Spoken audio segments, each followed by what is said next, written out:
Thank you guys for being here. We all know that doing the boom thing can sometimes be about experimenting with some interesting molecules. And sometimes that isn't always sunshine, rainbows, and pink unicorns. In the next discussion panel, we will hear about practices that we can apply to make sure that all experimentations can have a happy ending. We have the honor to hear about the harm reduction practices at Boom by the people involved in the Cosmic Care service, accompanied by 2 American doctors, professors, and pioneers in harm reduction. Together, they will be joined with Portuguese member of the European Monitoring Center for Drugs and Drug Addiction. Please welcome Helena, Sidney, Robert, João, The Art of Keeping Parties Safe, Perspectives on Harm Reduction. So thank you all for being here and for giving us the pleasure of your company. We are going to speak a little bit about how to make parties safe and how we work to do that, particularly with and for people that use drugs, because you know that drug use is quite a complex and multifaceted reality. And sometimes the responses that we offer people that use drugs are not enough for all their needs and doesn't really congregate all their subjectivities. So today we have here people with a lot of experience that are going to share some of their stories with us. I would ask Dr. Sidney, to share his experience, a really long experience working in parties with people that use drugs from the really beginning with the Ashbury Heights Free Clinic, and I think it's going to be amazing to hear what he has to say. First, I want to thank you for inviting me to be here. It's very exciting. I have to admit that I have not done a festival for a long time. I started doing festivals in the late 1960s and early 1970s when things were a lot different. And we didn't have the kind of organization you have here. Often we would show up at a site and find out, well, there was no tent for the medical facility. There were few people. One of the events where I showed up, the doctor who was supposed to run the medical facility had decided to take the money and make a documentary rather than buying any medical supplies to run the facility. So we had to go out and get the medical supplies. And that event had 800,000 people present.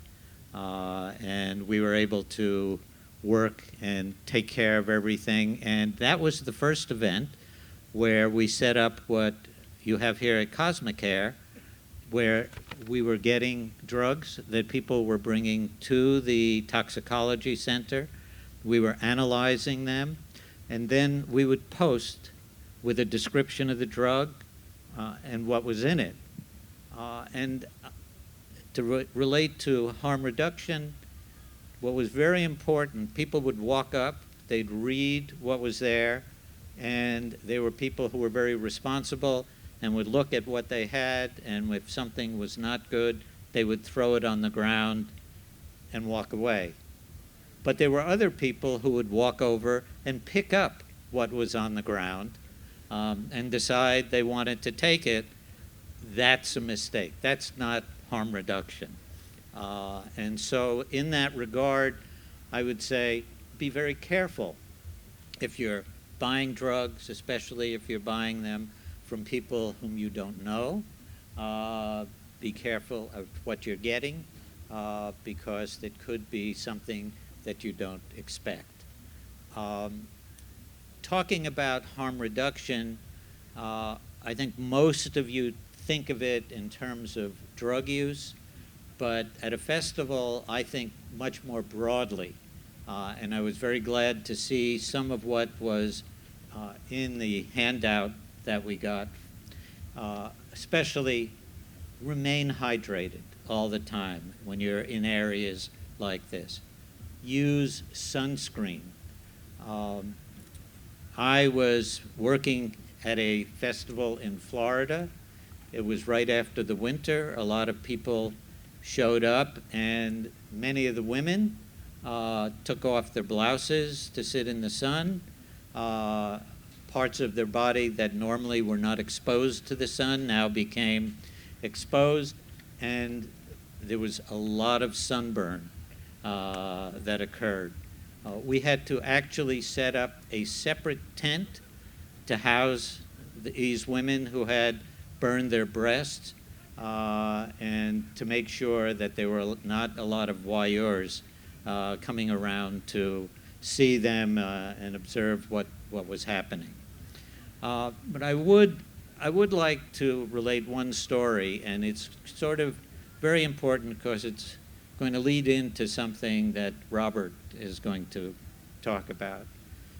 In 1972, I did a festival, and that was the year naloxone, Narcan, was approved to treat opioid overdose.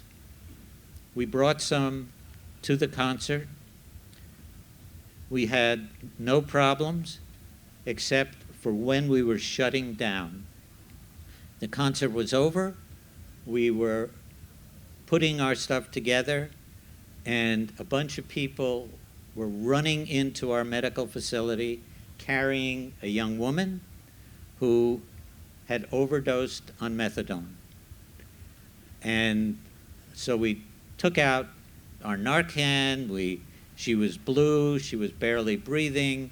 We put an ambu bag on her. We started breathing for her, and we injected her with the Narcan, and she woke up.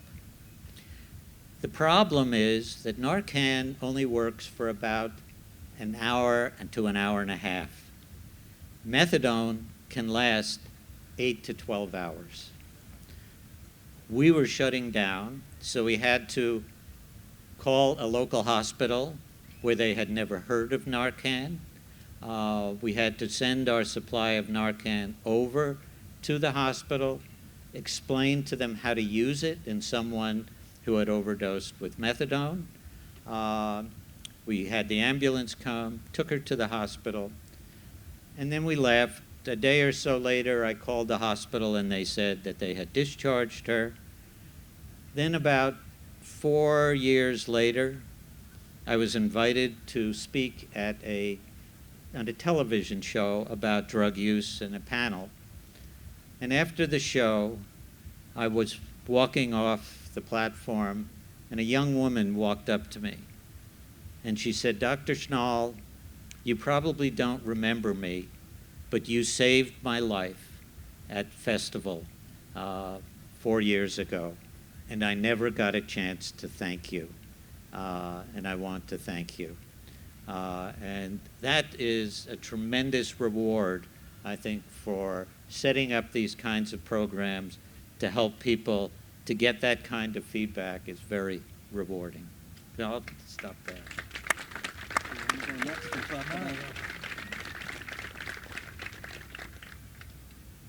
I don't have my friend Sidney's wealth of experience in working events like this. My work is mostly with people who use drugs on a daily basis, mostly addictive drugs, and mostly by injection.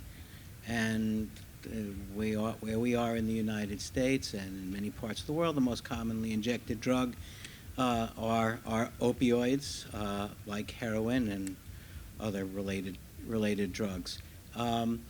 And although harm reduction started, the first mention I know of harm reduction was in Liverpool in 1989. So it in itself is now 30 years old as a concept. It has increasingly spread first from the idea of preventing infectious diseases like HIV and hepatitis among people who injected drugs. But it's been pushed forward now to be a much broader concept, in great part because of activism on the part of drug users themselves, who have insisted that their lives have value and meaning and worth, and they shouldn't be thought of as just types, characters, cartoons. They are real people with real lives, with parents and children and lovers and friends, and they deserve as much protection as we can give them. And as we've matured over the past 30 years, one of the biggest efforts we have undertaken is to keep people alive who are suffering from drug overdoses. And this is increasingly true in parts of the world like the United States and Scandinavia and other places where more and more powerful opioids are being sold as sort of standard street drug. People take these, they have no idea how strong they are, and that's where naloxone, which can reverse an opioid overdose, has come in handy. The first people to promote, Sidney knows, telling the story of when it was first introduced as a drug that could be prescribed. It's still available only by prescription in many parts of the world, but the actual training of drug users to not self-administer, but to administer it to one of their own, other drug-using friends or comrades who've fallen out, who've overdosed, is a concept in the United States which pioneered this, and that now is 20 years old. Was started by people in Chicago, and at that point it was considered an absolutely crazy idea. Why would you give out this prescription drug to drug users? And we had to go and we had to prove that when you trained a drug user, and it only took about 10 or 15 minutes, but that the drug user was then as good as the emergency room physician or nurse, as good as the emergency ambulance driver at recognizing the signs of an opioid overdose, feeling comfortable that they could administer the naloxone, the Narcan safely, and that they would actually do this. And and once we had proved that, it started to expand, and now even we know that the U.S. government is not a progressive force in the world at this point. Sorry about that. I apologize on behalf of all of my peoples. But even our currently reactionary federal government has pushed for the increased distribution of naloxone into communities of drug users. And I think that this is a kind of very positive step, that this is becoming normalized, becoming mainstream. We're sitting in a tent called the Liminal Village. Liminal has two meanings, one of which is being on the threshold of something, but it's also being between two things. And I think the nice thing about harm reduction as a liminal practice is that it starts with people on the outside organizing to do things, and then it moves partly through the scientific work that we do and partly because it's just plain common sense into the mainstream and becomes accepted. And we've seen that for programs like needle exchange. We've seen that for naloxone distribution and overdose training and prevention. And we're beginning to see that. We've seen that in Europe for many years now with safe injection facilities, and now we're actually talking about that possibility in the United States for the first time, where people can go and inject their drugs safely. We do have them in Canada. They're underground ones springing up in the United States, which is exactly how needle exchange started in the United States. People doing it without letting the authorities know. Eventually, they bring the authorities in and explain and get the authorities to cooperate and not interfere. And then eventually, it becomes acceptable, mainstream, safe drug use for large communities of people. And so I think that despite some of the negative trends that we're experiencing, I do want to say that there is somewhat of an upward trajectory for some of these things if communities come together, stay together, and act for socially progressive change.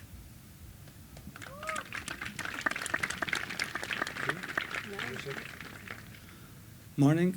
So unfortunately, I don't have that direct, immediate contact with people who use drugs. So I would like to ask a question from you guys who know the European Drugs Agency. Can you raise your hand? So, not a lot. So just to contextualize. Just an unknown person. Yeah, I'm completely unknown. I work for the European Commission. The European Commission has several institutions like the European Drugs Agency, and basically our work is to monitor the drug situation in the 28 member states plus Norway and Turkey. So if you want, I belong to the system. Here in this panel, the discussion should be... That's okay. I'm okay with that. I've been working there for quite a long, and I'm okay with that. Only personally, sometimes it's a bit more difficult to see our work as an institution being moved into reality in practice, saving lives, empowering people. But we do think that by promoting and serving as a catalyst of promoting best practices and what works, what does not work in Europe, and in terms of drug monitoring and health responses, we do think that at the end of the road, we do have an impact in people's lives. Reflecting a bit what was said before, I think it's true that probably Europe, we are privileged. We are having some harm reduction measures for quite some time. Back in the 80s, where there were national drug policies that did not mention and they were not comparable at all. In the 90s, there was this need to have a common European approach that mentioned already harm reduction as a policy and as an intervention. But still, we have a long way to go.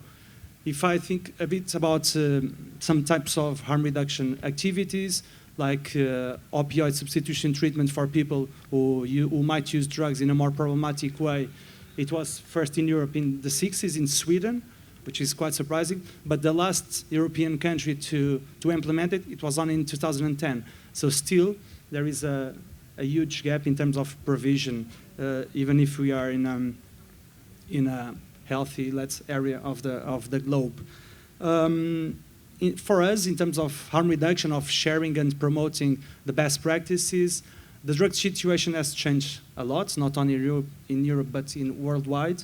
We had, in the 80s, in the 90s, this more... We always use the movies, the train spotting movie that was in the 90s, that was describing a very chaotic drug situation with people injecting a lot, socially excluded. And 20 years after, they did train spotting 2, with a more socially integrated group of people that have age. They still do drugs, but they are socially included. And this reflects quite a lot what has happened in Europe in terms of drug use. A lot of new substances appeared on the market. Drug producers are much more inventive.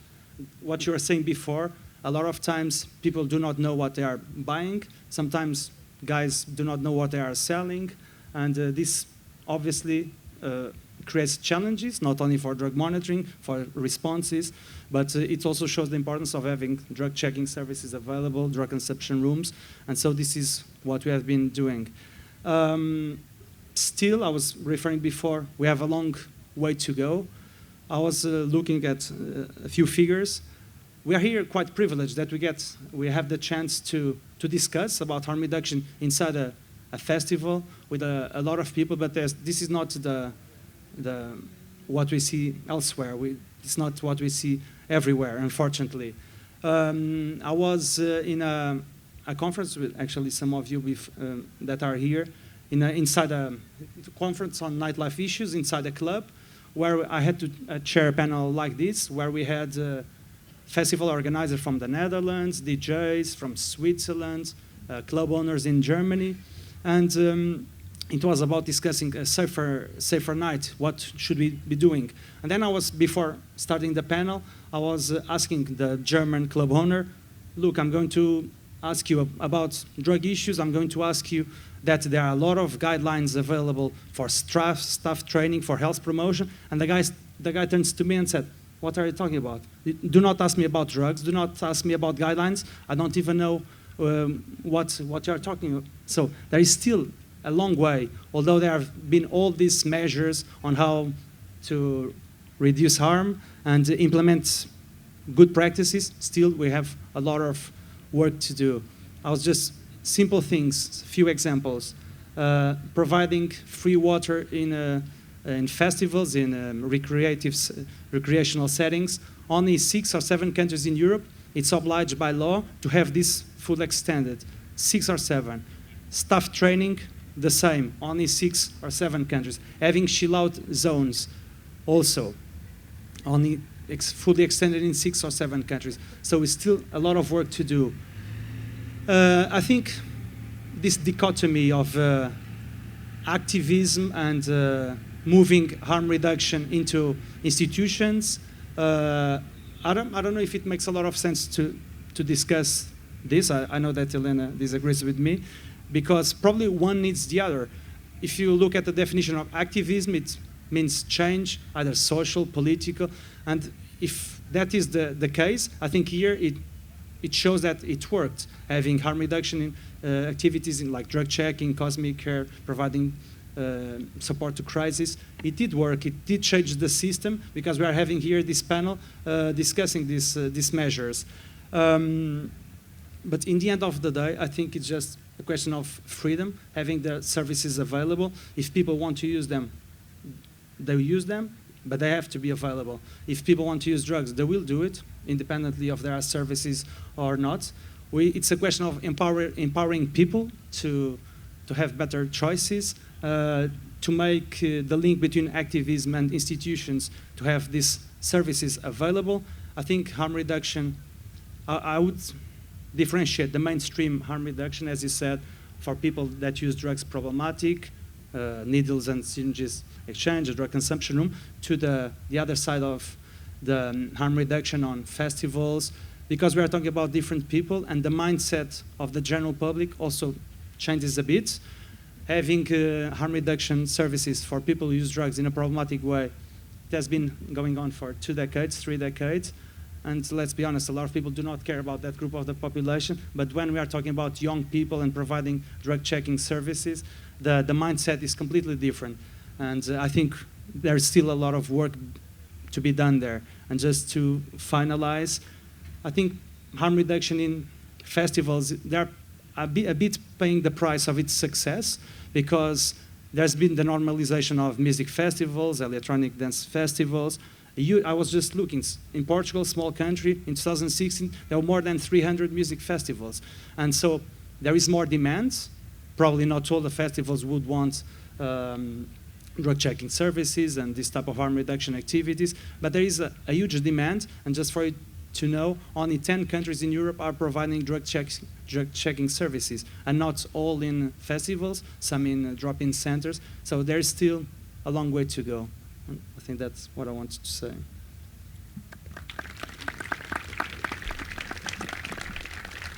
Well, thank you very much to all of you. Now, I'm moderating, but I'm also a speaker, so what I wanted to tell you, and also taking the chance that the team here at the Liminal Village, this year we're talking about activism and how this is linked in a way with harm reduction, and picking up on what the other panelists have said. I agree with most, but I also wanted to bring a little bit of the problematic of this mainstream harm reduction for the discussion. I have been working in harm reduction for a few years now, and I think harm reduction has done quite an interesting way and has an interesting pathway. When we're speaking of harm reduction, and I don't know if that's clear for everyone, what do we mean? It's a type of intervention or a series of strategies that are meant to provide drug users, to people that use drugs, to use drugs in a safer way. Not necessarily not to use, but try to minimize the potential risks that drug use implies for people.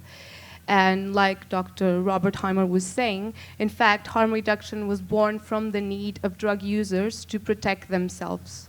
In a time where drug use was highly deviant behavior and it was badly seen by a lot of areas in society, particularly when the HIV epidemic arose, drug users somehow were a bit on their own, and they had to find their own strategies to deal with this crisis and with all their friends that were dying, and they needed to help each other. And somehow they were the pioneers with all the needle exchange programs and everything. And this is very interesting because it is obviously a form of empowerment, of social activism, born from the communities and born in a bottom-up way. And then harm reduction actually did prove that it works very well. And drug users were able to find the answers that best suit their problems and be successful in the way they implement it. And obviously, when something is successful, eventually governments, NGOs, and other institutions will pick it up. And it makes sense, like João was saying. It makes sense that if we see that something works, we start implementing it in a wide range of situations. But this also, in my point of view and from my experience, can have a sort of a downside, which can be disempowering. And the thing is, once the institutions picked up these harm reduction strategies, that happened in the street, but later on in parties. The first services that were implemented in festivals and from party-goers were also born of the need that party-goers felt of having this type of answers in the festivals. For example, people were in parties, sometimes people had, I don't know, bad trips or something, and there was no one there to take care of them. So party-goers usually take care of each other. It's this sense of community that we usually see very well here at the Boom, how people take care of their friends and take care of each other. And in fact, all the services are born from this will of helping each other, and I think that's beautiful, and respecting that other people use drugs, and that's okay.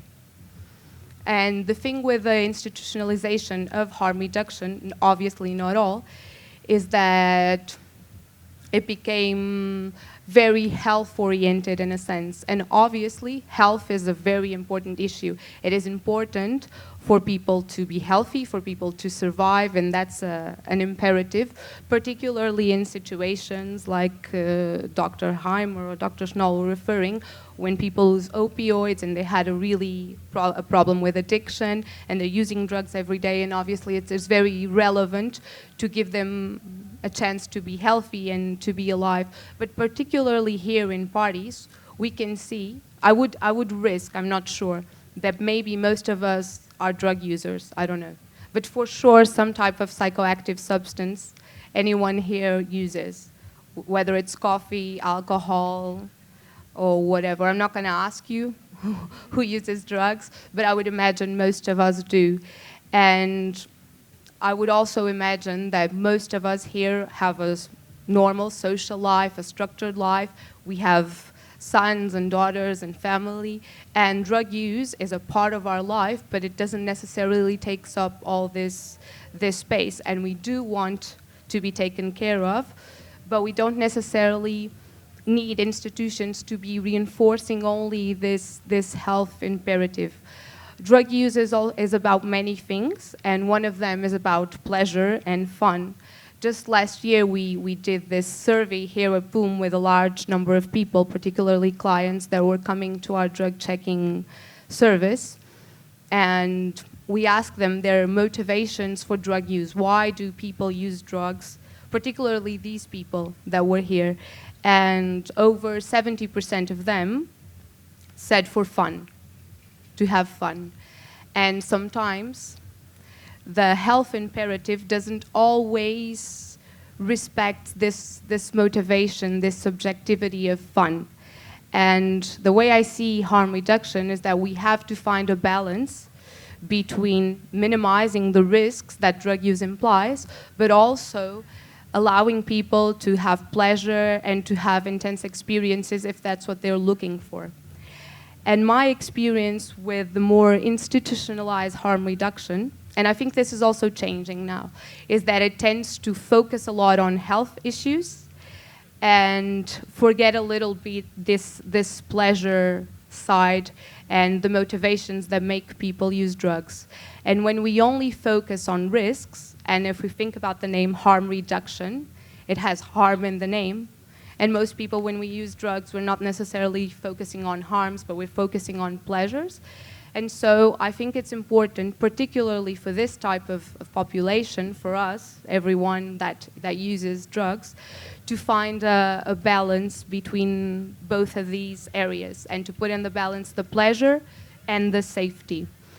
And once harm reduction becomes only concerned with public health issues and the health imperative, sometimes people that use drugs, not all, but a considerable group of people that use drugs feel detached from the message and say, oh, I don't see this doesn't make sense to me because I use drugs and things are fine. I don't see my drug use in this type of description of problems, of harms, of distraught life or having social issues, work issues. No, I use drugs, I'm fine, and drugs are really a nice part of my life. But we also want to work with these people. We don't want to shut them out because, in fact, I think harm reduction is also about accepting the liberty of people using drugs. And this is why I think in Cosmic Era and a lot of other NGOs and other peer groups and people doing harm reduction, we are focusing a bit on the pleasure and risk management and how we also put pleasure in this equation, because this is very relevant. I have I'm thinking of an article that I think it's a nice example to illustrate this. It's an article by Monica Barrett, an Australian researcher. And it's very interesting. It talks about a situation that happened in Australia a few years ago. She researches a lot in drug forums, in the blue light, for example, that probably most of you know. And there was a death case in a festival in Australia, a girl that died apparently from, the first news was it was an MDMA overdose, but then eventually they found it was a very toxic substance that was in the pill called PMMA, and she died from a PMMA intoxication. And so, as soon as news started spreading that this really toxic substance was circulating in pills, the forums obviously started sharing this harm reduction information and saying, be careful, look for these pills, always test your pills, and what we do say here to all of you. And it was funny because you had like two sides of people discussing this in a forum. In one hand, you had people really concerned and saying, oh, what type of pill it is, where can I test it, what can I do? And we have a lot of people like that, and you can see the big line we always have in drug checking and how people are concerned with their health. But you also had a large group of people that wanted to know more about PMMA, where they could get it, and how they could use it. They were interested in understanding more about PMMA and use it, because these types of people also exist. People that enjoy the risk of drug taking, people that want to live in the limit. And if we only based in the health imperative, I think we could be shutting them down, and we want to embrace everyone. So I think harm reduction has to really gamble well this. Sometimes we're going to find a lot of people coming to talk to us at Cosmic Care that say, oh, I did this or I did that. And we think, well, that's not the safest way you could use that. Or we can try and tell you, well, don't redose so soon. Always try a little bit, always test. But people are not always going to do that. And we have to try not to be judgmental and embrace that type of speech, and don't make people feel guilty about it. And my experience is that sometimes these really strong health messages can actually make people run away from the harm reduction teams and make them feel guilty about their drug use. And then when we make them feel guilty or ashamed, they're probably not going to come looking for us another time. And so I think this is a bit something that we have to do this. And also, harm reduction, it was a real big shift on the way that we see drug use, and it's very interesting because before we didn't see drug users or problematic drug users as people. They're just a bunch of, I don't know, just people hanging there, just doing drugs, most of them sometimes in a situation of homelessness, and we didn't see them as full citizens or entitled citizens. And harm reduction was interesting because it brought them to the center of the conversation. They are people, they have the right to use drugs, they are capable of managing their drug use, and that's very interesting. And that can be a very empowering message, but that can also be a dangerous message. I'm just giving some tips, and I think then we can discuss that. Because, for example, particularly for more problematic drug use, there is a lot of structural issues that contribute for the drug use and for the problematic drug use, like poverty and violence and a lot of other things. And if we focus only on a person's behavior, if we say, oh, I have here needles for you to change, I have sterile material, I have a doctor available, and I have methadone. And if people don't engage in this, it might look like that they're guilty for that. I'm giving them all the chances, they have the power, and they don't want to do it. But there's a lot of issues that surround drug use, structural issues, that need an answer and need to be debated. So sometimes harm reduction, I think, can be like a sort of a Band-Aid. We have these structural issues, and then we try to treat them with a little Band-Aid. We give them the materials, and that's really important because it saves lives. But it can also, in a way, I think, it might take a little bit away the agency of these people and the will to actually feel that they're in a shitty situation and wanting it to change it.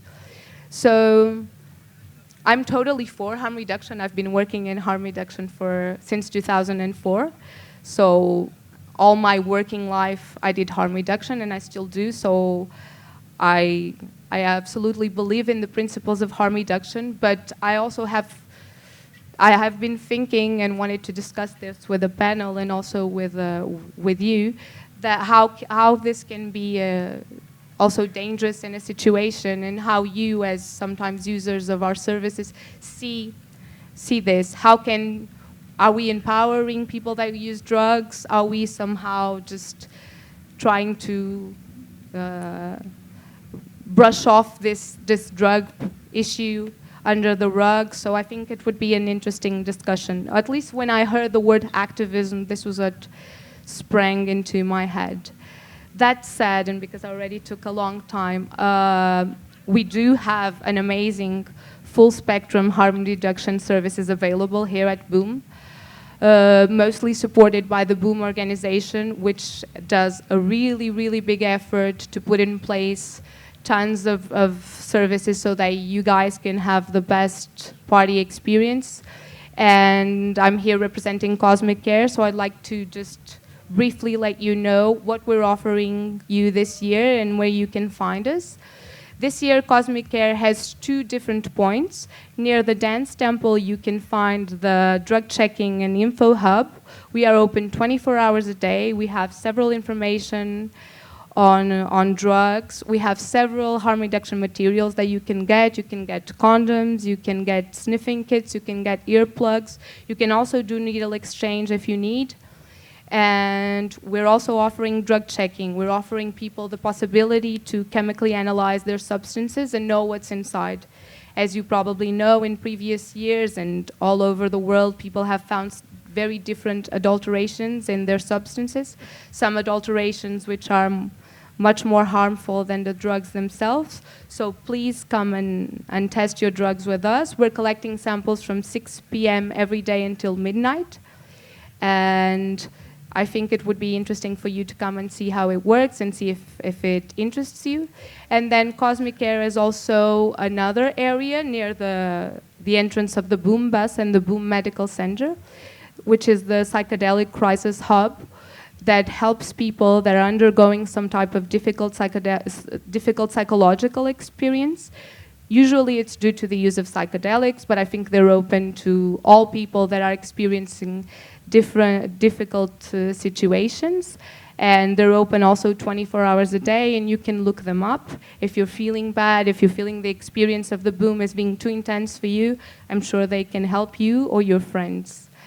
And now I think I would like to open a little bit the discussion to the public and also to the panelists. So we still have a lot of time, and I hope some of you have some intake to give. I don't know if you guys want to add something before opening the... I just want to respond, I think, to two things that you said that I want to at least get out there as an idea, and that is the notion of drug use as a primary problem. Most of the drugs that people use, from the softer drugs to the harder drugs, are tried by many more people than that small percentage who develop serious use problems with it. Probably the only exception to that is tobacco. But, studies suggest that, 1 in 10, 1 in 20 people who use cocaine or pharmaceutical opiates develop, for recreational, for pleasure, develop problems. So drug use is not the cause. In many cases, when it becomes problematic, it's a symptom of other things that are going on in people's lives, and we have to stop thinking about drug use as the primary problem. However, it is the problem that we can treat first.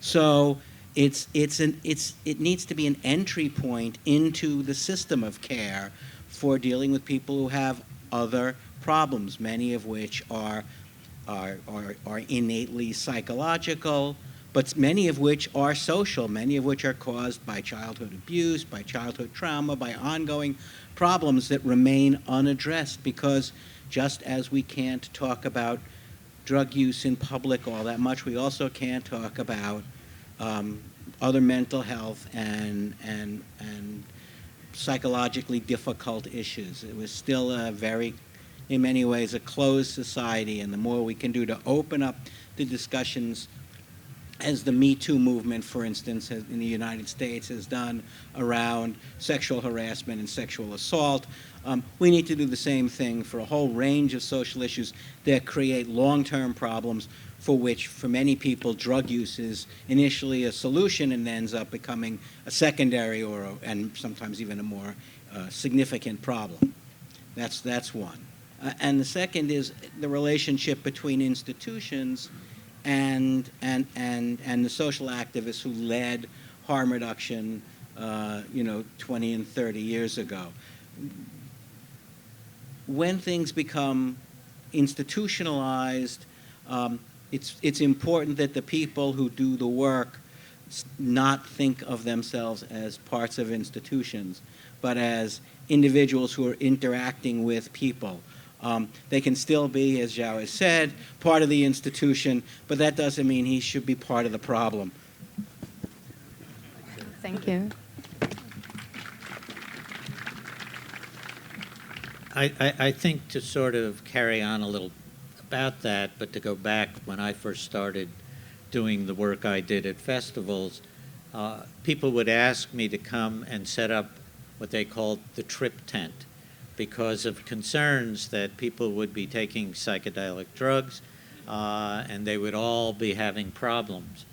And what we found was that we saw very few people who were having problems with psychedelic drugs, and most of the people who came into the trip tent were people who had bruises, cut their feet because they were walking around without shoes, sunburn, and other things. And I think it pointed out the fact that most people who use drugs use them responsibly, as Robert said. But what we tried to do is to make sure that there is responsible use, and the responsible use continues.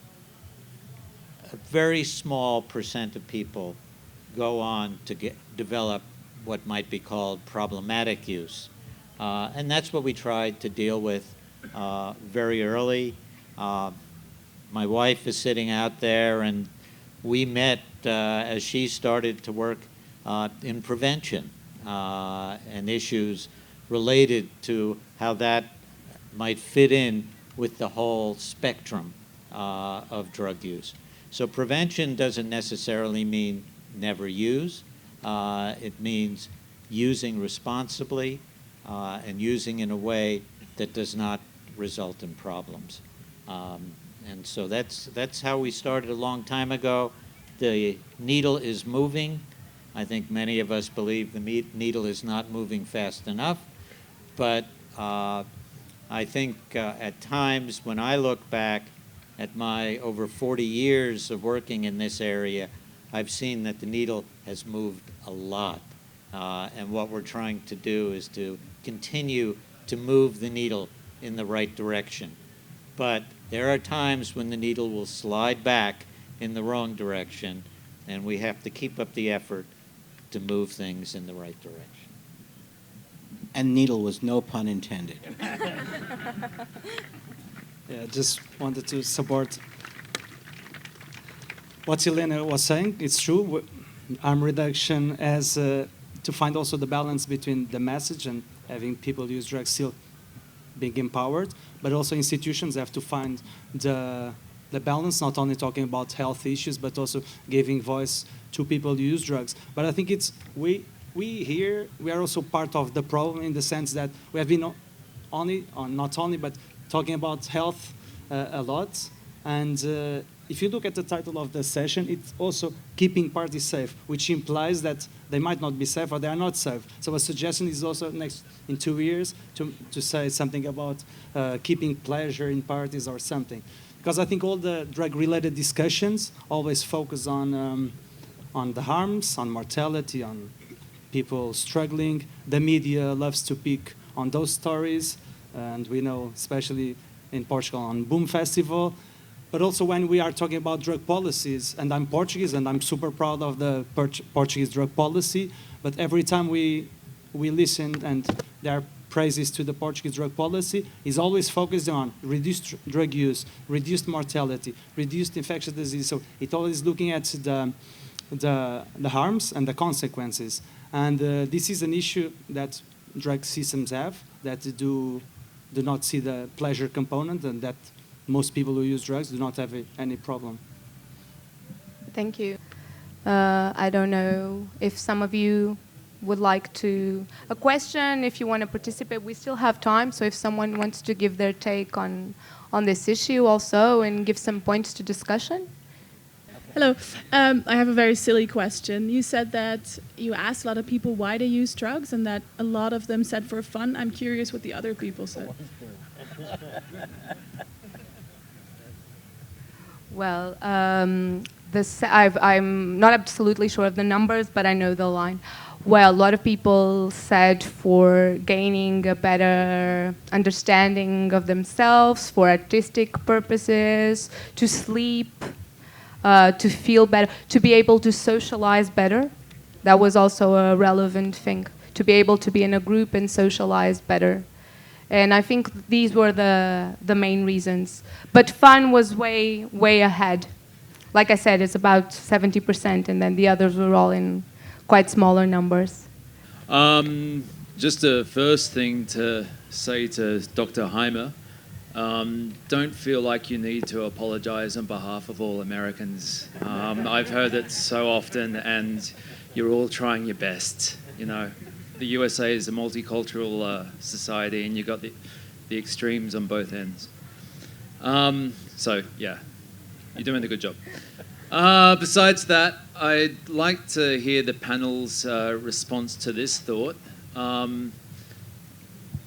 If I am a person who takes drugs, if I'm a drug user, I would not call that of myself. I would say primarily, firstmost, I am an adult, right? And I wouldn't call myself a drug user or a person who takes drugs, you know. I would call myself an adult, and along with that, having the power to take adult responsibilities for my behavior or consumption. Does that work into harm reduction or to your practices? We have those of us in the scientific community who write these very elaborate and obscure papers that nobody reads have moved away from the term drug user or injection drug user to a term that starts with the word people or person. Now, of course, we are defining or talking about one aspect of that person's life. In another circumstance, we might talk about people who are obsessed with the World Cup or people who commute to work by bicycle. So when we're talking about people as a subset of all people, and we're talking about those who use drugs, the terms we're now using is people who use drugs or people who inject drugs, just to create a. That does not mean to diminish their humanity. It means to define a subset of a population of humanity. I hope that satisfies at least some of you out there, that we're trying to be responsive to the notion that when we come out and ask, can we study you, that we're not trying to objectify you. We're actually trying to understand and work with you and help communicate to people like Jão that there are ways to do things better. Can I just say something, just to give an example? Right now, I think not all papers, but most people try to say people that use drugs, not because it's the only thing people do, but it's like Dr. Heimer was saying. If you're publishing a paper which is about drug use, you would have to say that. I imagine if I was working about cars, I would say, well, people that drive cars, but that doesn't mean that driving is the definition of that person. It's just to help, but it's true in that sense that we moved a long way from the drug addicts or to the people that use drugs as the people that cook, and it's just another aspect of people's behavior. And I think harm reduction, or at least most harm reduction, has been pioneered in the sense of trying to put the people first or the person first, to make sure we're talking about a person and not just a behavior. I think harm reduction has been very pioneer in that sense. Just to complement, it's because also the stigma associated with words and definitions and access to treatment and to services. It moved from drug abusers, drug users, so people use drugs. Just sometimes, even if it's not a perfect term or definition, it might imply a change in accessibility to healthcare systems. Just briefly adding on, I think the basic problem is that for a long time we have made drugs illegal and therefore driven most of the use underground. And the result has been that we study the people who are having the most problems, and we don't study the people who are most successfully using drugs and not having problems. And I think we have to look in the other direction to show the wide range of people, the majority who use drugs, who don't have problems.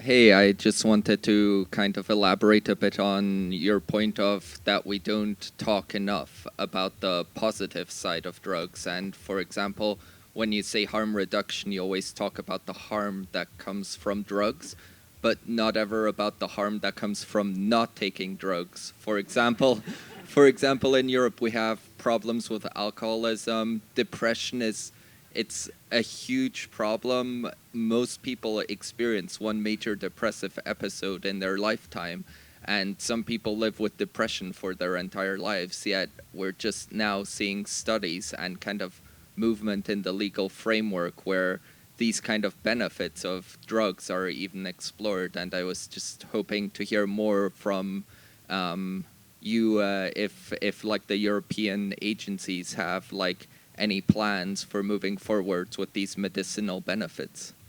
Thanks. Well, just a brief comment before I turn it over to our European colleague. It's amazing. I've treated people who have had problems with drugs for many years, And one of the things that I often hear, people will talk about their first experience and say, it was the first time in my life I felt normal. And we don't take that into consideration at all. And we have to think about that and look at that more carefully. And often what we do is then transfer these people onto medicinals that we think are going to be better than the other drugs that people are taking, which may not necessarily be the case. Thanks. Just replying to your question. Our agency, our mandates focus on illicit drugs, so it might be a contradiction, but we do not cover alcohol, tobacco, and other conditions, only in the context of polydrug use. We did start a big project on looking at the available research and evidence on medicinal cannabis. We just started it very recently, so we will have something on that, because there is a lot of discussion in Europe, in many countries approving it, accepting it by law, but then there is not a lot of evidence and what works and what doesn't work, because a lot of things work, but there are a wide range of products that also do not have shown to have any effect. So we are working on that as well. And there is increasing evidence that medicinal use of party drugs, but were previously party drugs like ketamine, can be very effective for treating depression, and some of the psychedelic drugs used once again, as they were used in the early 1960s in a therapeutic capacity, can be very beneficial.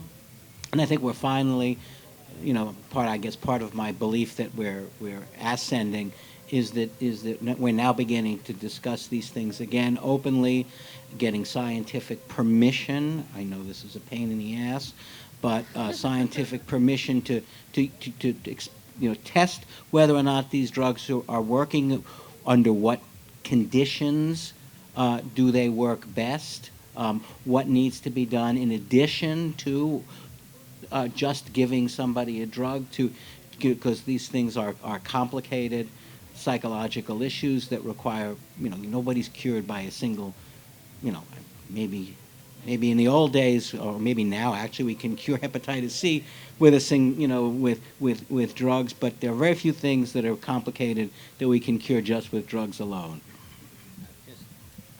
I'd just like to add a little bit to that, because the group with which I work, we are working with a number of the people who are trying to look at the beneficial use of psilocybin and some of the other drugs. The barriers that are put up in front of us for completing that kind of work are very high, and it's a very difficult process, but we are moving forward slowly, but there are times when the people who believe that all drugs should be illegal try to increase those barriers, and that makes it difficult. Hi, I'm originally from New Zealand and been living in Europe for about 8 years now, and so the concept of harm reduction is one that I hadn't heard of. It's only slowly making its way into New Zealand culture, maybe since a couple of years now. So I sort of grew up with the impression that all drugs, it didn't matter which one, from cannabis through to heroin, anytime you take it, 50-50 chance you die, and that's the kind of attitude I came to Europe with. We have a good example of people not dying here. So. Yeah, evidence has now shown me that might not be quite correct. But there's still a lot of ignorance at home, not only because of this kind of myth that still permeates there, but also because of our geographical isolation. Means that the drugs that we are able to get do have the safety is really an issue, and so I can understand why people have these attitudes. And so it also leads to, because the reason that it's illegal is because it's bad for you. And how would you suggest tackling attitudes like that in a way that's going to get through to somebody without being like, just try it and see? That's been the biggest problem, to try to change those attitudes about legality. And the problem has been because for so many years these drugs have been, quote, illegal by UN conventions and other approaches, that society believes that there is a lot of harm and difficulty with their use. And it's only through a lot of education and understanding. And as I said before, it is a very slow process. It is very hard to turn around that kind of culture, but that doesn't mean we should stop. We need to keep going. We need to move that other needle that I talked about and try to get things moving in the right direction. Because if we don't, we're going to slip back, and people are going to try to make these things undercover again. And for many years, I used to say in my lectures, if we make something illegal, we have lost total control. It's only when it's legal that we have some control.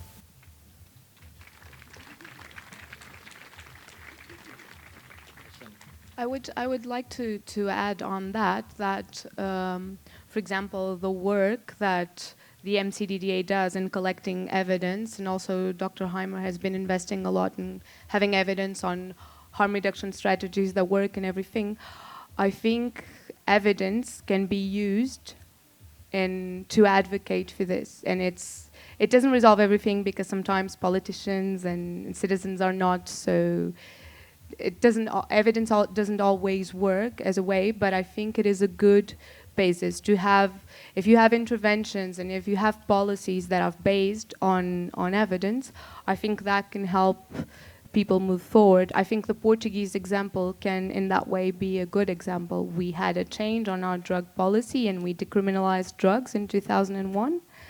And so far, the results for issues that actually may interest everyone, and those I think are mostly the health issues, not so the pleasure. Maybe that's not the speech that you just first introduced to anyone, to our parents or grandparents, but in fact, when you talk about overdose, deaths, people being incarcerated, and how, for example, the state would spend so much money treating those people or incarcerating them, in the case of Portugal, and now how this had an impact on all those state expenses, this can be an argument I think that people are quite sensitive to. We're spending a lot less money on those people. And sometimes when you introduce it like that, then you start making a slowly path towards another change and the acceptance of people using drugs. I also think that probably that's going to be mentioned in other conferences, and I wouldn't introduce this too much here, but coming away from the drugs closet. The thing is, a lot of us use drugs, a lot of people and high-profile people use drugs, but usually people don't admit it. And sometimes when you know those people and you see that they're so well, and that might do a little shift and might make you think, wow, really, he did. He smoked cannabis, or he does drugs, or I think that in terms of advocacy sometimes can be also interesting. So maybe we all have to get out of our closets and show people that people use drugs and they're fine. Not all of them, but a lot of them. So the work that I do on a daily basis involves collecting evidence, but I am very conscious of the fact that although some policies are evidence-based, many are evidence-free. We don't have any evidence, we don't know what the hell we're doing, we just do it. But even worse, we have policies that are evidence-proof. No matter how much evidence we have, we can't change bad policies. And that's when social activism becomes important to change when we know something is the right thing to do, to advocate more strongly for it and to get out there and make your voices heard. And if that means coming out of the drug user closet and saying yes, then that may be what has to be done. I agree with Helena on that. Just a very brief example on that a lot of drug policies and drug laws are not based on evidence. We just published an analysis where we looked at the trends on cannabis use, so people that use cannabis in countries that had a change in their laws related to cannabis. So in countries where after a certain point there was an increased penalty if a person would be caught with cannabis, and in countries where there was a change in the law, and there was a decrease in the penalty if the person was caught. And common sense from politicians would say that if you increase the penalty, cannabis was going down. If you decrease the penalty, cannabis use would go up. And what we saw in many European countries, it was exactly the opposite, where the penalty increased, use actually went down, and the other way around. So just another example on how sometimes evidence is not being used for policies. Hi, thank you. I'm from the UK, and I was just wondering if I wanted to get involved in a keeping party safe at any party or a festival, how would I be able to do that? Well, in the UK, I think you have quite a few people doing, if you want to do it back home, you have quite a few people doing this work. I would talk to you about the Loop, for example. The Loop is a charity that is performing drug testing now in many, many UK festivals. And they're doing a really nice work, and I think they have a lot of volunteers. There are more, like Crew 2000. There are several NGOs available in the UK that do this work. And also you have this European network, New Plus, New Net, where you can look also for more institutions that are doing that. I would advise you we have people from different projects over there at our harm reduction at the Cosmic Air Drug Info stand. If you want to drop by later, and we can pass you the emails from the Loop and from Crew and from the other teams, and you can see if any of them make sense to you, and then contact them. Just drop by, and then we can chat a little bit about it. Or why not you starting one after what you've been hearing here? Hi. So I just wanted to ask about kind of intersecting marginalizations and how it affects drug use. So like a context like this, most people are white, most people have enough money to go to a festival and buy drugs. And I guess I worry with a lot of the way this discussion goes is it kind of seems that the harm reduction kind of starts here, right? Like the people who are already privileged get access to all the nice harm reduction services. Their use of drugs is very lightly criminalized, if at all. And people who aren't white, who sell sex, whatever it is, their primary interaction with services is basically criminalization, right? So I guess if anyone on the panel wants to speak to that, how can we make sure that the fight we're fighting here isn't just for ourselves, but it's actually for the people who are most marginalized by existing drug policies?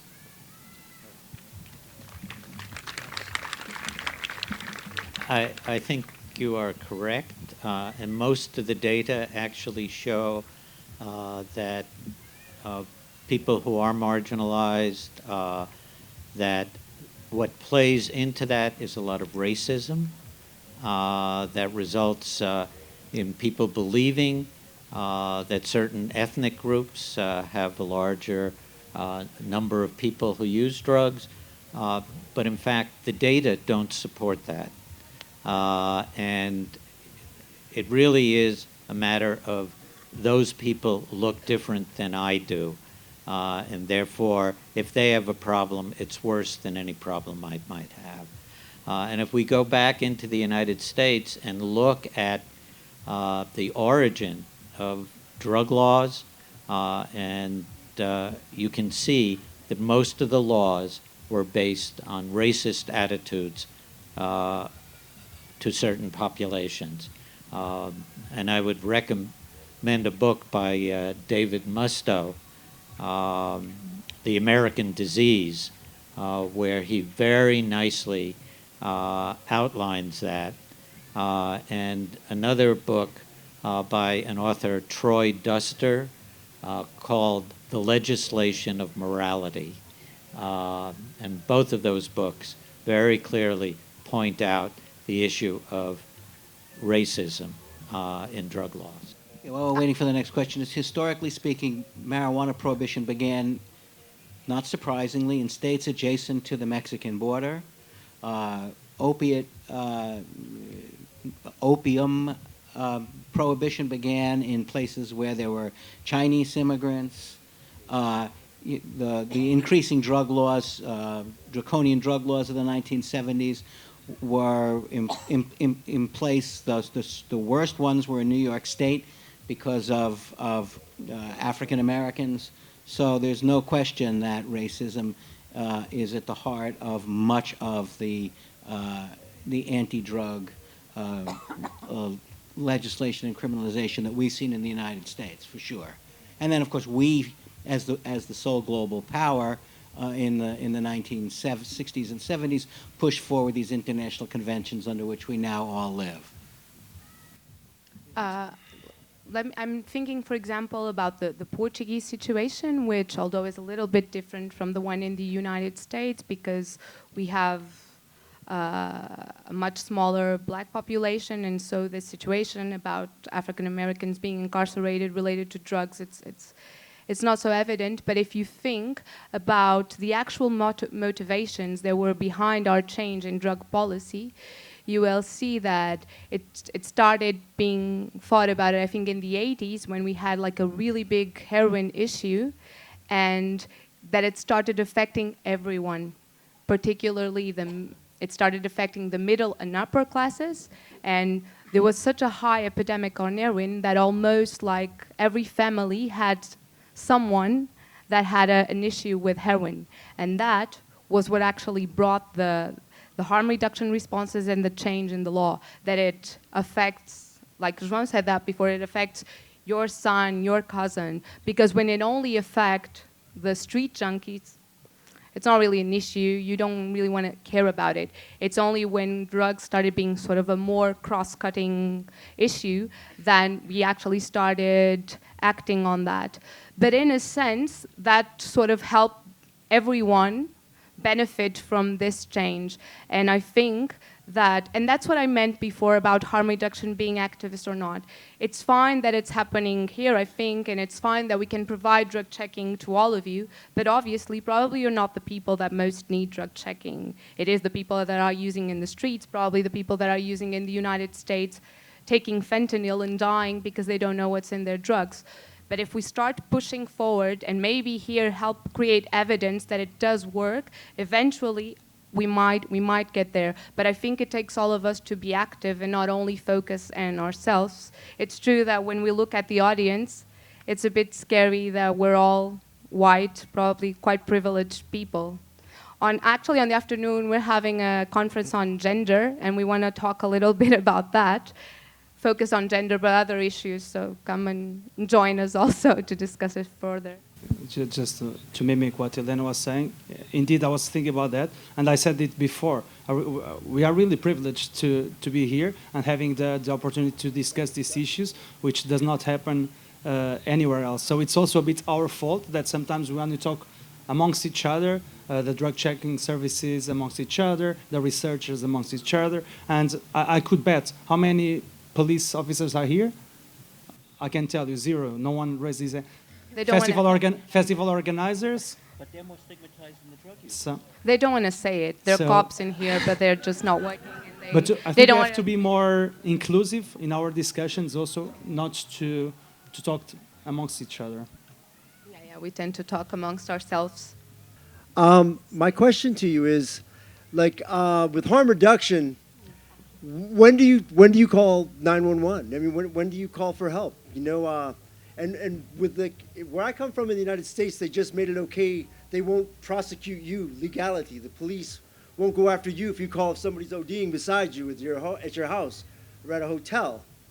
You know, because I'm not a doctor, and you know they're turning blue beside you now, and I'm just wondering, you know, like the harm reduction with the legalities. How do they do it in Europe? Do they go after the people in the room too as well? Or is it, is it just, saving lives? Is it more about just saving the life of the person? I don't know a lot about medical services here in Europe, right. But I know that a decade ago, this was an issue still in Europe, where people were having overdoses and their peers were not contacting 911 or 112 here because they were afraid that police would come. But I think in the last decade, the situation has changed quite a lot. And also at emergency departments, they do not call the police if there is drug user arriving there with an emergency episode. Nice. Cool. Thank you. This is all a question, of trust. If you think the police are going to come, if you call, even if the police aren't going to come, you're not going to call. So this requires work of the people, of the harm reductionists, to go out into the community and persuade people with these new, what we're calling Good Samaritan laws, which are increasingly common in the United States, where the people who intercede in the event of an overdose are not going to be held accountable, are not going to be punished, are not going to be arrested, are not going to be harassed. But that word has to percolate down to people who find themselves in that position and know that it's safe to call emergency services. Just a quick comment on that. Those changes in Good Samaritan laws are based on the fact that more white, middle-class people are overdosing with drugs. If it remained in the minority population, we wouldn't see these laws. Yeah, I got a mic here. You can't stop me from asking this question.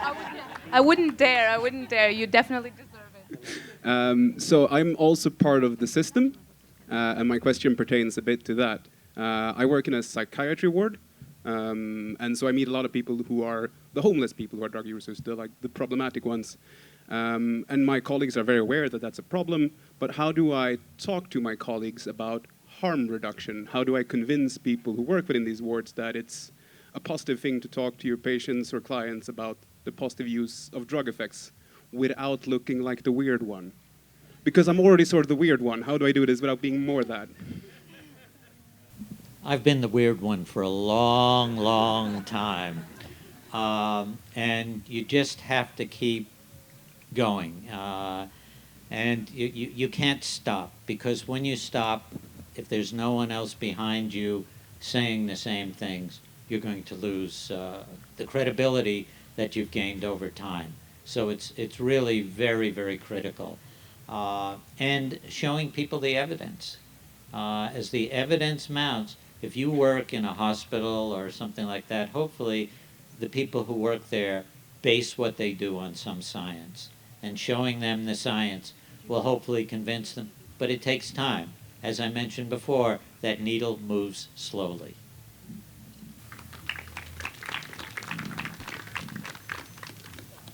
And it's your job to move it faster. Hi, my name is Yazid. I came from Jordan in the Middle East and moved to Europe 2 years ago. And the most troubling thing about drugs in the Middle East that we witness is the aftermath of the war area, and how drugs reach vulnerable societies and children and teenagers, and then the abuse comes after that.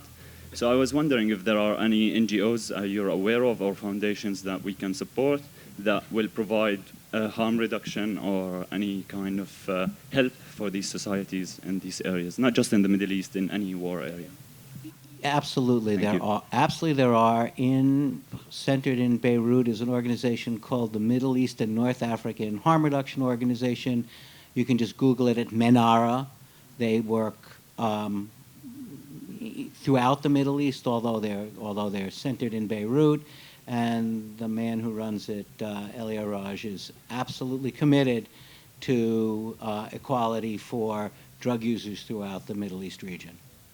So, MENARA. I'm from San Francisco, everyone.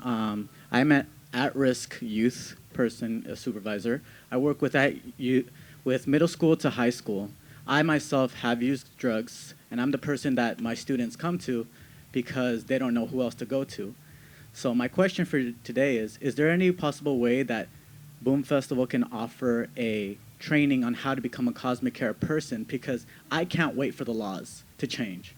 I have 16-year-olds taking shrooms, DMT, and all these other things, and we see it already in San Francisco. I don't know if you guys heard, but we're microdosing like crazy in Silicon Valley. You just haven't heard about that.